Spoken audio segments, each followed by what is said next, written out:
খেতে দেয় জালসাতে বা ভোজে, কথা বলে না, কাগজের পাতায়।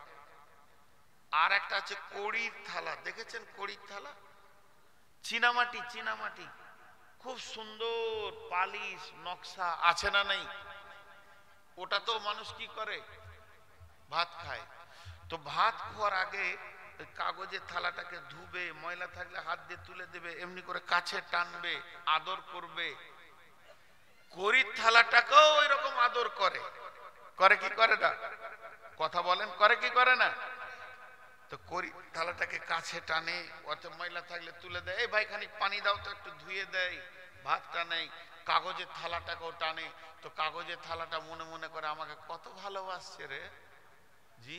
কিন্তু খাওয়া হয়ে গেলে কড়ির থালাটা ফেলে দেয়।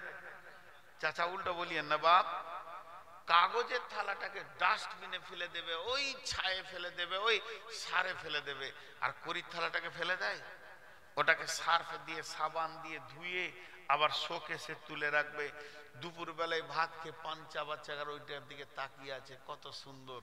দুটোর মধ্যে পার্থক্য আছে।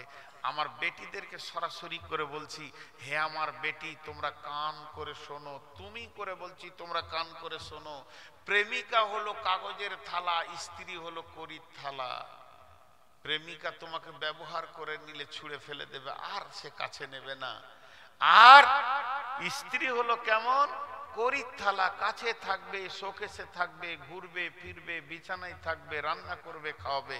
তুমি প্রেমিকা হতে যেও না, বরং স্ত্রী হও। অপেক্ষা করো, তোমার আব্বা তোমার মা সুন্দর ছেলে দেখে বিয়ে দেবে, কারো প্রেমিকা লুচ্চার ডাকে সাড়া দিও না।